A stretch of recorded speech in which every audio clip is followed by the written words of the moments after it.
అన్ని IAS coaching centres అంటే హైదరాబాద్ అనే కాదు, బెంగళూరు అనే కాదు, చాలా వరకు కొంతమంది జెన్యున్గా ప్రొవైడ్ చేస్తుండొచ్చు. మేబీ ఈ విషయంలో కొంత మారాలి. ఏ విషయంలో మారాలి ఏంటి అంటే, ఏ విషయంలో మోసం చేస్తా ఉన్నాయి అంటే, అన్ని ఐఏఎస్ అందరూ కాదు, కొంతమంది ఆల్మోస్ట్ ఐఏఎస్ కోచింగ్ సెంటర్స్ అని చెప్పొచ్చు. కోచింగ్ పేరుతో చాలా ఐఏఎస్ కోచింగ్ సెంటర్స్ మోసం చేస్తూ ఉన్నాయి. అంటే రియల్గా కోచింగ్ ఇస్తున్నారా లేకపోతే టీచింగ్ ఇస్తున్నారా, రెండింటికి చాలా తేడా ఉంది. సో ఏంటండి ఈ కోచింగ్ అంటే ఏంటి, ఈ టీచింగ్ అంటే ఏంటి, ఈ రెండింటికి డిఫరెన్స్ ఏంటి, ఎందుకని ఏ రకంగా సపోర్ట్ నేను ఒక ఇన్స్టిట్యూట్ నుంచి నేను ₹1,50,000 2,00,000 డబ్బులు కట్టినప్పుడు నేను ఏం ఎక్స్పెక్ట్ చేయాలండి అని చెప్పి అడగొచ్చు. డెఫినెట్లీ దాని గురించి ఈ వీడియోలో డిస్కస్ చేసుకుందాము. అండ్ ఇక్కడ ఏంటి అంటే, రోజుకు ఒక 3 గంటల క్లాస్ చెప్తున్నారు. ఓకే, రోజుకు ఒక 3 గంటల క్లాస్ చెప్తున్నారు. ఆ సిలబస్ సబ్జెక్ట్ ఏదైతే ఉందో ఆ యూపీఎస్సీ సిలబస్ మొత్తం కవర్ చేస్తూ 10 నెలల్లోనో 12 నెలల్లోనో లేకపోతే 1.5 ఇయర్లోనో లేకపోతే 9 మంత్స్లోనో 10 మంత్స్లోనో కొన్ని ఇన్స్టిట్యూట్ కంప్లీట్ చేస్తున్నారు. అది కూడా కొన్ని ఇన్స్టిట్యూట్ కంప్లీట్ చేయట్లా. ఈ ఎంటైర్ ప్రాసెస్ని అంటే ఆ సిలబస్ని ఎక్స్ప్లెయిన్ చేస్తూ క్లాసెస్ చెప్పడాన్ని టీచింగ్ అంటారు. కానీ నిజంగా రియల్గా కోచింగ్ అంటే ఏంటి అంటే, మనము ఈ టీచింగ్ అయిపోయిన తర్వాత స్టార్ట్ అవుతుంది అసలైన కోచింగ్. కానీ ఈ టీచింగ్ అయిపోయిన తర్వాత వాళ్ళకి నెక్స్ట్ బ్యాచ్లు వస్తాయి కాబట్టి వీళ్ళకి కనీసం స్టడీ హాల్లో కూర్చొనివ్వరు, కనీసం వీళ్ళకి సపోర్ట్ ఉండదు, వీళ్ళకి టెస్ట్ సిరీస్ సపోర్ట్ ఉండదు, వీళ్ళు రిలీజ్ రాసే ఎగ్జామ్ ఎప్పుడు సపోర్ట్ ఉండదు. కానీ రియల్గా కోచింగ్ స్టార్ట్ అయ్యేది 10 నెలల తర్వాతే. ఒకవేళ ఇఫ్ ఇన్ కేస్ ఈ 10 నెలల్లో కూడా టీచింగ్తో పాటు, మీకు అర్థమైంది అనుకుంటా, టీచింగ్ అనేది ఎంటైర్ సిలబస్ని క్లాసులు చెప్పడం అనేది టీచింగ్ అంటారు.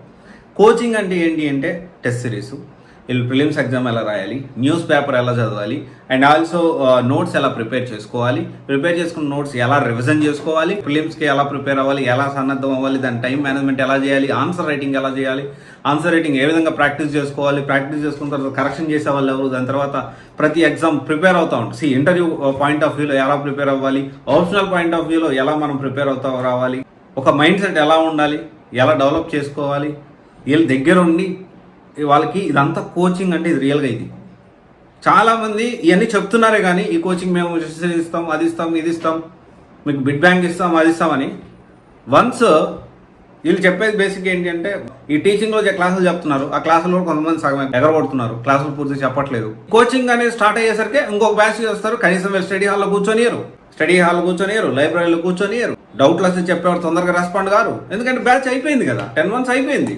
వీళ్ళకి అంటే నేనేమంటున్నా, చాలా మంది కొంతమంది చెప్తారు జాబ్ వచ్చే వరకు మీకు సపోర్ట్. ఎంతవరకు సపోర్ట్ చేస్తున్నారు?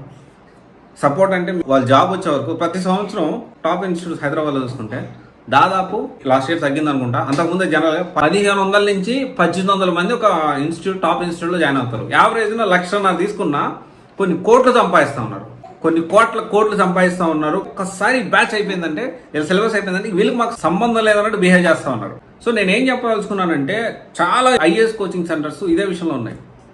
కోట్లు డబ్బులు తీసుకున్నప్పుడు కనీసం మీరు సపోర్ట్ ఇవ్వలేకపోతే, స్టడీ హాల్లో కూర్చొనియకుండా మరీ దారుణం. ఒక టాప్ ఇన్స్టిట్యూట్ క్లాసులు బ్యాచ్ అయిపోయిన వెంటనే, సిలబస్ అయిపోయిన వెంటనే వాళ్ళు కనీసం స్టడీ హాల్లో కూడా కూర్చొని ఇవ్వట్లేదు. ట్రెడిషనల్ ఇన్స్టిట్యూట్ టాప్ 7లో కూడా ఉంది ఆ ఇన్స్టిట్యూట్. అట్లాంటి ఇన్స్టిట్యూట్స్ నేను టాప్ 7 ఇన్స్టిట్యూట్ వీడియో చేశాను, ప్రతి ఇన్స్టిట్యూట్ గురించి రివ్యూ ఇచ్చాను. నా పరిధి, నేను ఎంతవరకు నాకు పరిధి ఉందో అంతవరకు నేను ఎక్స్ప్లెయిన్ చేశాను. ఇంకా ఇన్డెప్త్గా నా పర్సనల్ ఒపీనియన్ కావాలంటే you can contact me, personal 1-to-1 మనం కనెక్ట్ అవుదాము. సో పెయిడ్ కౌన్సిలింగే ఉంటుంది, నేను మీకు ఎక్స్ప్లెయిన్ చేయగలుగుతాను. నేను కూడా కొంత టైం అనేది కేటాయిస్తాను పర్సనల్గా, అంటే ఇంకా ఇన్డెప్త్గా ఒపీనియన్ అంటే. సో నేనేం చెప్తున్నానంటే, మార్నింగ్ నుంచి ఈవినింగ్ దాకా ఎందుకని క్యాంపస్లో ఉండనియట్లేదు?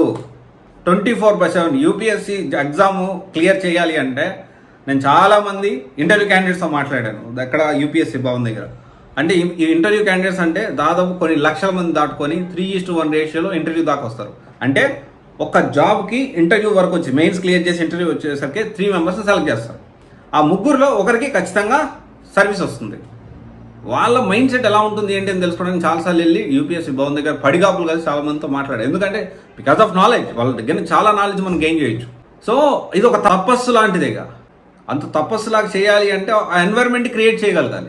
3 గంటల క్లాస్ చెప్పారు, 4 గంటల క్లాస్ చెప్పారు, వాళ్ళు కనీసం స్టడీ హాల్ ప్రొవైడ్ చేయరు. ఒకవేళ బ్యాచ్ అయిపోయిన తర్వాత వీళ్ళకి ఎప్పుడు రియల్గా కావాల్సింది ఈ టీచింగ్ అంతా అయిపోయిన తర్వాత వీళ్ళ ఎగ్జామ్ అటెంప్ట్ ఇచ్చేటప్పుడు అప్పుడు నిజంగా కోచింగ్ అనేది అవసరం. ఎన్ని ఇన్స్టిట్యూట్స్ ఇస్తున్నాయి ఇలాగా ఆలోచన చేసుకోండి.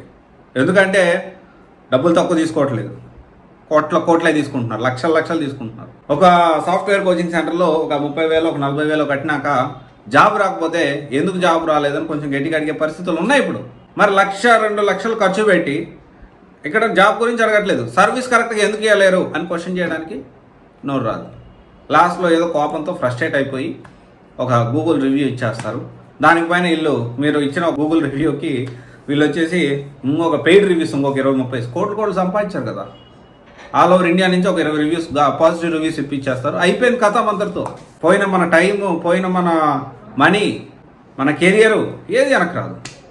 అందుకనే ఒకసారి ఈ యూపీఎస్సీ సివిల్స్ మీ జర్నీ స్టార్ట్ చేసేటప్పుడు 10 సార్లు ఆలోచించండి. స్టార్ట్ చేసిన తర్వాత ఏ coaching centre, selecting right IAS coaching centre is also very important. అంటే కొంతమంది ఇంకా ఉన్నాయి, చాలా డిస్కషన్ చేద్దాము. ఇంకో కొంతమందిని చూపించి వీడియోస్ చేస్తూ, కరెంట్ అఫైర్స్ వీడియోస్ చేస్తూ, తర్వాత లోపలికి వెళ్ళేసరికి వాళ్ళు ఎవరు కనపడరు, మీకు అసలు టీచింగ్ ఫీల్డ్ అయి ఉండరు. సో ఇలాంటివి జరుగుతూ ఉన్నాయి. డెఫినెట్లీ మీరు ఆలోచించి నిర్ణయం తీసుకోండి. నేను చెప్పాను నేను ఇవి బాగున్నాయి అంటే నేను ఉన్న వాటిలో మీకు కొంత శ్రమ తగ్గిస్తున్నా, ఉన్నట్టు ఓపెన్గా నేను చెప్తున్నాను నా పరిధిలో ఉన్నంత వరకు. అది మీరు అర్థం చేసుకోగలిగితే వెల్ అండ్ గుడ్. మీకు అర్థమయ్యేలాగా చెప్తాను. కొంచెం ఏంటంటే నా లిమిట్స్ నాకు ఉన్నాయి కాబట్టి, ఐఎమ్ టాకింగ్ ఇన్ పబ్లిక్ కాబట్టి even I have some limitations. నేను ఎంతవరకు చెప్పగలుగుతాను అంతవరకు చెప్పగలుగుతాను. ఓకే, ఆలోచించండి. అన్ని ఐఏఎస్ కోచింగ్ సెంటర్లు ఇలాగే చేస్తూ ఉన్నాయి, కోచింగ్ పేరుతో మోసం చేస్తున్నాయి. 100% ఇది వాస్తవం. వాళ్ళకి రియల్గా కావాల్సిన కోచింగ్ ఎప్పుడు అంటే వాళ్ళు అటెంప్ట్ ఇచ్చేటప్పుడు కావాలి, ఎగ్జామ్ రాసేటప్పుడు కావాలి, వాళ్ళకి మోటివేషన్ కానీ సపోర్ట్ కానీ కావాలి. ఇంకొక ఐడియా చెప్తాను, అసలు డబ్బులు ఏం ఖర్చు పెట్టుకోకుండా ఫ్రీగా ఈ ఐఏఎస్ కోచింగ్ సెంటర్స్ ఏదైతే ఉన్నాయో ఈ టాప్ కోచింగ్ సెంటర్స్లోనే ఎలాగ ఏంటి అనేది ప్లాన్ నేను ప్రిపేర్ చేస్తున్నాను. దానికి సంబంధించిన వీడియో కూడా ప్రిపేర్ అవుతున్నాను, గ్యాదర్ చేస్తున్నాను ఇన్ఫర్మేషన్ ఎలా చేద్దాం ఏంటి అనేది. Will talk about that in next video. Thank you.